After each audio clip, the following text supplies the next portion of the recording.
Om Sairam, Chapter 2. Object of writing the work, incapacity and boldness in the undertaking, hot discussion, conferring a significant and prophetic title of Hematman, necessity of a guru. In the last chapter, the author mentioned in the original Marathi book that he would state the reason that led him to undertake the work and the persons qualified to read the same and such other points. Now, in this chapter, he starts to tell the same object of writing the work. In the first chapter, I described Sai Baba's miracle of checking and destroying the epidemic of cholera by grinding wheat and throwing the flour on the outskirts of the village. I heard other miracles of Sai Baba to my great delight, and this delight burst forth into this poetic work. I also thought that the description of these grand miracles of Sai Baba would be interesting and instructive to his devotees and would remove their sins, and so I began to write the sacred life and teachings of Sai Baba. The life of the saint is neither logical nor dialectical. It shows us the true and great path. Incapacity and boldness in undertaking the work. Hematpan thought that he was not a fit person to undertake the work. He said, I do not know the life of my intimate friend, nor do I know my own mind. Then how can I write the life of a saint or describe the nature of incarnations, which even the Vedas were unable to do? One must be a saint himself before he could know other saints. Then how can I describe their glory? To write the life of a saint is the most difficult, though one may as well measure the depth of the water of the seven seas or enclose the sky with cloth trappings. I knew that this was the most venturous undertaking, which might expose me to ridicule. I therefore invoked Sai Baba's grace. The premier poet saint of Maharashtra, Sri Jnaneshwar Maharaj, has stated that the Lord loves those who write the lives of saints, and the saints also have a peculiar method of their own of getting the service which the devotees long for successfully accomplished. The saints inspire the work, the devotee becomes only an indirect cause or instrument to achieve the end. For instance, in 1700 Shaka year, the poet Mahipati aspired to write the lives of saints. Saints inspired him and got the work done. So also in 1800 Shaka year, Dasganu's service was accepted. The former wrote four works, Bhakta Vijaya, Santa Vijaya, Bhakta Leelamrit and Santa Katamrit, while the latter wrote two Bhakta Leelamrit and Santa Katamrit, in which the lives of modern saints were described.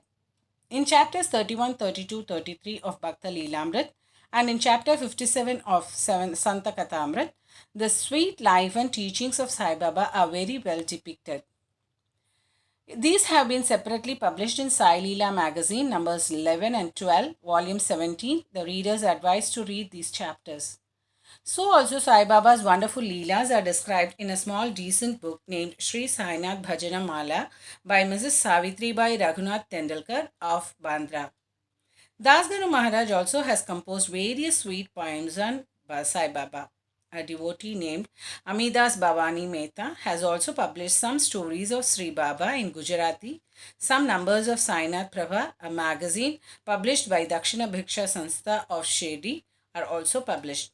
Then the question of objection comes in that while so many works regarding Sai Baba are extant, why should this, that is Sai Satcharitra, be written, and where is its necessity? The answer is plain and simple. The life of Sai Baba is as wide and deep as the infinite ocean, and all can dive deep into the same and take out precious gems of knowledge and bhakti and distribute them to the aspiring public. The stories, parables, and teachings of Sai Baba are very wonderful. They will give peace and happiness to the people who are afflicted with sorrows and heavily loaded with miseries of this worldly existence, and also bestow knowledge and wisdom both in the worldly and in spiritual domains. If these teachings of Sai Baba, which are as interesting and instructive as the Vedic lore, are listened to and meditated upon, the devotees will get what they long for, namely union with Brahman, mastery in Eightfold Yoga, bliss of meditation, etc. So I thought that I should call these stories together. That would be my best upasana. This collection would be most delightful to those simple souls whose eyes were not blessed with Sai Baba's darshana. So I set about collecting Sai Baba's teachings and expressions, the outcome of his boundless and natural self realization. It was Sai Baba who inspired me in this matter. In fact, I surrendered my ego at his feet and thought that my path was clear and that he would make me quite happy here and in the next world. I could not myself ask Sai Baba to give me permission for this work. So I requested Mr. Madhavrao Deshpande alias Shama, Baba's most intimate devotee, to speak to him for me. He pleaded for my cause and said to Sai Baba, "This Anna Sahib wishes to write your biography. Don't say that you are a poor begging fakir and there is no necessity to write it. But if you agree and help him, he will write, or rather, your feet will accomplish the work. Without your consent and blessing, nothing can be done successfully." When Sai Baba heard this request, he was moved and blessed me by giving me his udi and placing his boon bestowing hands on my head, said, "Let him make a collection of stories and experiences, keep notes and memos. I will help him. He is only an outward instrument. I should write myself my autobiography and satisfy the wishes of my devotees. He should get rid of his ego, place, or surrender it at my feet. He who acts like this in life, him I help the most. What of my life stories? I serve him in his house in all possible ways. When his ego is completely annihilated and there is left no trace of it, I myself shall enter into him and shall myself write my own life. Hearing my stories and teachings will create faith in devotees' hearts and they will easily get self realization and bliss. Let there be no insistence on establishing one's own view, no attempt to refute others' opinions, no discussions of pros and cons of any subject. The word discussion put me in mind of my promise to explain the story of my getting the title of Hemat Pant, and now I begin to relate the same. I was on close, friendly terms with Kaga Sahib Dikshit and Nana Sahib Chandorkar. They pressed me to go to Shirdi and have Baba's darshana, and I promised them to do so.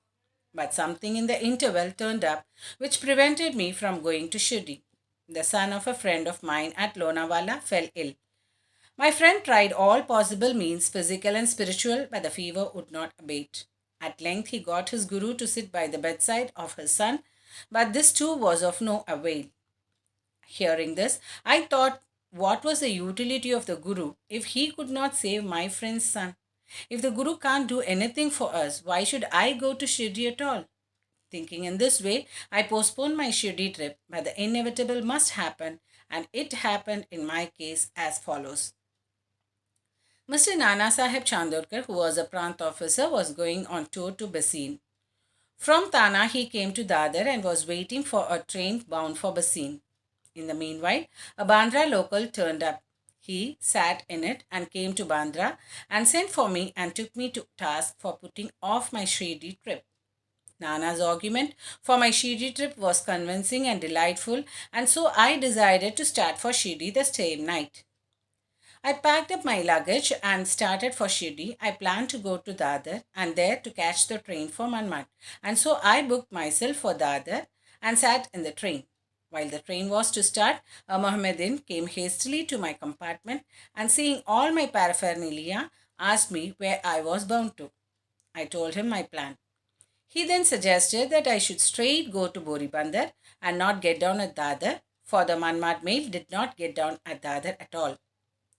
If this little miracle or Leela had not happened, I would not have reached Shirdi next day as settled, and many doubts would have assailed me.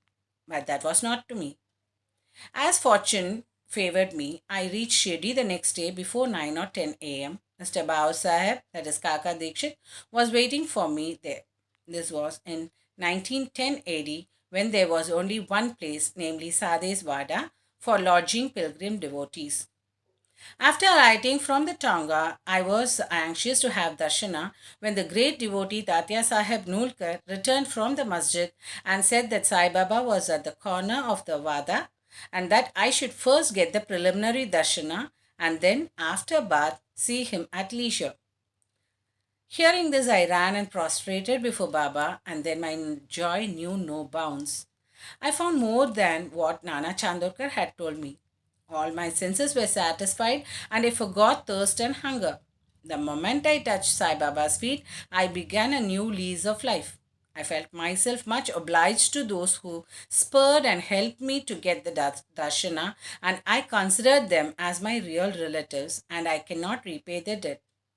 I only remember them and prostrate before them. The peculiarity of Sai Baba's darshana, as I found it, is that by his darshana our thoughts are changed, the force of previous actions is abated, and gradually non attachment of dispassion towards worldly objects grows up. It is by the merit of the actions in many past births that such darshana is got, and if only you see Sai Baba, really all the world becomes or assumes the form of Sai Baba. Hot discussion. On the first day of my arrival in Shirdi, there was a discussion between me and Bala Saheb Bhati regarding the necessity of a guru. I contended, why should we lose our freedom and submit to others when we have to do our duty? Why a guru is necessary? One must try his best and save himself. What can the guru do to a man who does nothing but sleeps indolently? Thus I pleaded free will while Mr. Bharti took up the other side, namely destiny, and said, whatever is bound to happen must happen. Even great men have failed. Man proposes one way, but God disposes the other. Brush aside your cleverness, pride, or egoism won't help you. This discussion, with all its pros and cons, went on for an hour or so, and as usual, no decision was arrived at.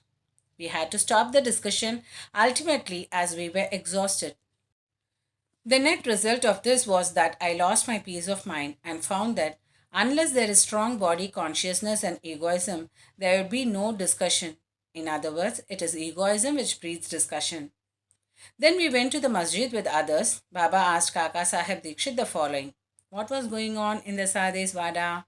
What was the discussion about? And staring at me, Baba further added, what did this Hematpan say? Hearing these words, I was much surprised. The masjid was at a considerable distance from Sade's Wada, where I was staying and where the discussion was going on. How could Baba know our discussion unless he be omniscient and inner ruler of us all? Significant and prophetic title. I began to think why Sai Baba should call me by the name Hematpan. This word is a corrupt form of Hemadripan. This Hemadripant was a well-known minister of the kings Mahadev and Ramadev of Devgiri of the Yadav dynasty. He was very learned, good-natured, and the author of good works such as Chaturvarga Chindamani, that is dealing with spiritual subjects, and Raj Prashasti. He invented and started new methods of accounts and was the originator of the Modi, that is Marathi shorthand script.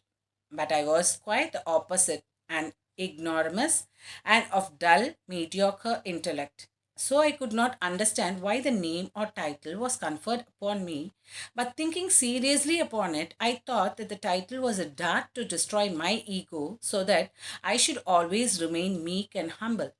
It was also a compliment paid to me for the cleverness in the discussion.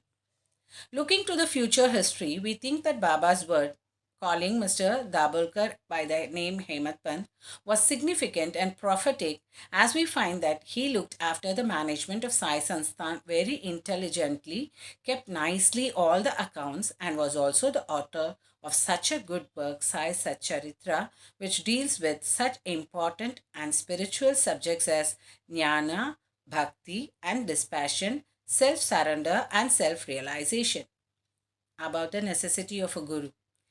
Hemat Pant has left no note, no memo about what Baba said regarding this subject, but Kaka Sahib Dikshit has published his notes regarding this matter.